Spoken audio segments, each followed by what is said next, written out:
ऋषि विश्वामित्र के बारे में तो ज्यादातर लोग जानते ही हैं। क्या आपको ये पता है कि असल में वह एक ऋषि नहीं बल्कि एक राजा हुआ करते थे। लेकिन सवाल ये है कि आखिर ऐसा क्या हुआ कि एक राजा अपना राजपाट छोड़कर एक साधु ऋषि बन गया। आइए जानते जाने कौन थे राजा विश्वामित्र।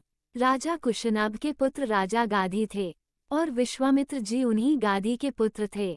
विश्वामित्र शब्द विश्व और मित्र से बना है, जिसका अर्थ सबके साथ मित्रता तथा प्रेम रखने वाला होता है। विश्वामित्र के पिता गाधी ने उनका राजतिलक कर गद्दी पर बैठा दिया और खुद वानप्रस्थ जाने का फैसला ले लिया। उसके बाद राजा विश्वामित्र ने बहुत अच्छे से राजकाज को संभाला और प्रजा भी उनसे बहुत खुश थी।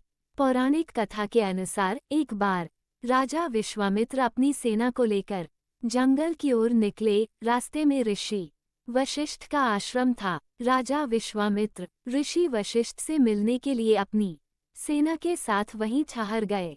ऋषि वशिष्ठ और उनके शिष्यों ने राजा और उनकी सेना की खूब आवभगत के साथ ही स्वादिष्ट भोजन खिलाया। ये सब देखकर राजा बहुत प्रसन्न हुए और पूछा कि एक ऋषि होते हुए भी आपने हमारा इतना सत्कार कैसे किया।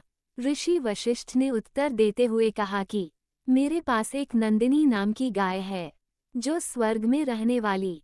विश्वामित्र ने किया ऋषि वशिष्ठ पर आक्रमण। नंदिनी गाय के चमत्कारों को सुनकर राजा के मन में लोभ उत्पन्न हो गया, जिसके फलस्वरूप राजा ने अपनी सेना सहित ऋषि वशिष्ठ और उनके शिष्यों पर आक्रमण कर दिया।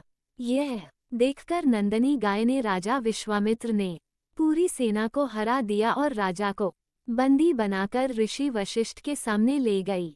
ऋषि वशिष्ठ ने राजा के सिर्फ एक पुत्र को छोड़कर सभी को मृत्यु का श्राप दे दिया।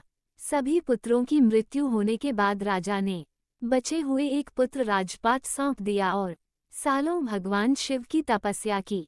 राजा विश्वामित्र की तपस्या से प्रसन्न होकर भगवान शिव ने उन्हें वरदान मांगने को कहा तो उन्होंने कई दिव्य अस्त्र मांगे और भगवान शिव उन्हें दिव्यास्त्र दे दिए। भगवान शिव से दिव्यास्त्र का वरदान लेकर राजा विश्वामित्र दोबारा ऋषि वशिष्ठ के पास पहुँचे और उन पर आक्रमण कर दिया। महर्षि वशिष्ठ के पास भी कई दिव्य शक्तियां थी, जिससे उन्होंने राजा विश्वामित्र के दिव्यास्त्रों को नष्ट कर दिया। फिर ऋषि ने क्रोध में आकर ब्रह्मांड अस्त्र छोड़ दिया, जिससे पूरे संसार में हलचल मच गई। सब ऋषि मुनि उनसे प्रार्थना करने लगे कि आपने विश्वामित्र को परास्त कर दिया है, अब आप ब्रह्मांड अस्त्र से उत्पन्न हुई ज्वाला को शांत करें। इस प्रार्थना से द्रवित होकर उन्होंने ब्रह्मांड अस्त्र को वापस बुलाया और उसे शांत किया। पश्चाताप ने बनाया महान ऋषि। राजा को यह एहसास हुआ कि उसके पास दिव्यास्त्र होने के बावजूद वह ऋषि वशिष्ठ से जीत नहीं सके। साथ ही यह भी पता चला कि चाहे वह कितनी भी शक्ति हासिल कर लें, लेकिन ऋषि वशिष्ठ से नहीं जीत सकते।